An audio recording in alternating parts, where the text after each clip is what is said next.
I was outraged by this teacher's behavior. They swore at me in French during an assembly online with hundreds of students and staff watching. Just a few days after the Lester B. Pearson School Board in Montreal's West Island declared its ban of the N-word on all its grounds, a guest presenter says he was verbally accosted during an online presentation on the word at one of their schools by a teacher uttering profanities.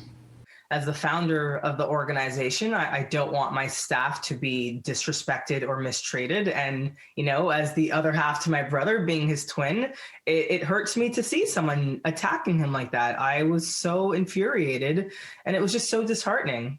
According to Omari Noon, midway through his presentation at the St. Thomas High School in Pointe-Claire, a teacher would have taken offense to him referencing White N-Words of America, a book published in 1968, written by Pierre Vallière, considered the intellectual leader of the Front de Libération du Québec. And I mentioned that this was an organization and there were factions within it who committed terrorist acts, which is not news to anybody who's familiar with, we know the October crisis is a major part of Canadian and Quebec history. So I stated objective facts. And before I even had an opportunity to contextualize why I included this in the presentation, this person just kept interrupting me and they wouldn't stop. Noon says he tried to start a conversation with the teacher regarding his objections to the presentation, but claims the teacher responded with a vile insult before leaving the Zoom call. As soon as I heard those words leave his mouth, I picked up the phone and called the school board. I was like, nope, absolutely not. Lester B. Pearson School Board told City News in a statement, the behavior and comments made by a staff member who was participating in a virtual assembly on the origins and implications of the use of the N-word at a St. Thomas High School were inappropriate and disrespectful. We realize the staff member's comments upset many students and staff, and the board is addressing the matter through the appropriate channels.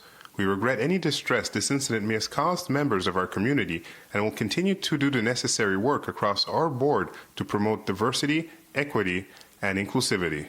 The board went on to say that dozens of assemblies Omari Noon presided over were extremely well received by staff and students, and that many found the content extremely eye-opening in terms of history of the N-word as well as use in pop culture. I think it actually exposes the complexity of, racial equity, and it also raises the need for equity education. It's not enough to have presentations.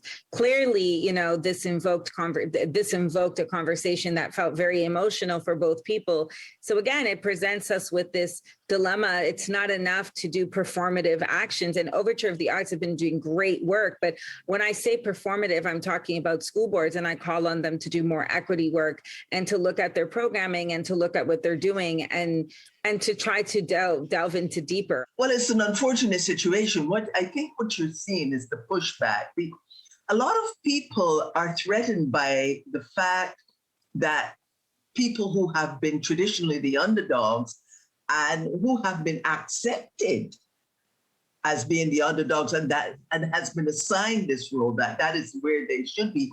The broader point I had hoped to make is, while I respect and understand that French Canadians have suffered oppression and discrimination in Quebec and in Canada, making the comparison between the plight of N-words or Black people, even in the 1960s in America, and that of French Canadians doesn't make sense. It's not a comparison you can make because there's no history of genocide against French Canadians. There's no history of slavery, and the province was founded by the French, who had Black and Indigenous slaves. In Montreal, Sasha Obis, City News.